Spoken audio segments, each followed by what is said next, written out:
Video viral warung tutup selama 40 tahun isinya barang jadul.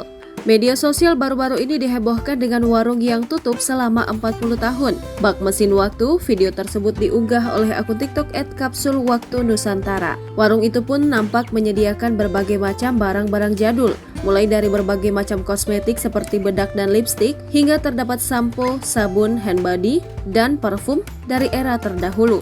Menariknya, sebagian barang-barang jadul itu berasal dari tahun 1975 hingga 1980. Barang-barang yang terpajang pun keadaannya terlihat bagus dengan kemasan utuh. Usai ditelusuri, ternyata warung jadul tersebut berlokasi di Padang, Sumatera Barat. Dalam video terbarunya, Rivaldo Ferdian mengungkap warung itu bukan ditutup selama 40 tahun, melainkan merupakan rumah peninggalan kakek dan neneknya semasa hidup. Dirinya hobi mengoleksi barang-barang jadul itu sejak awal pandemi COVID-19.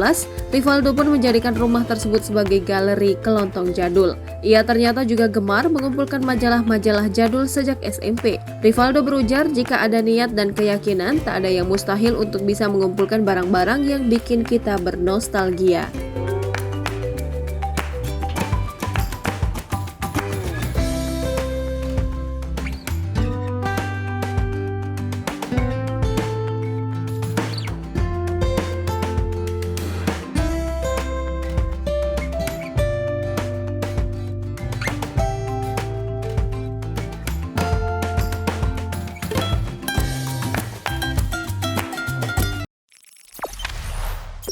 Jangan lupa subscribe, share, komen, dan like ya.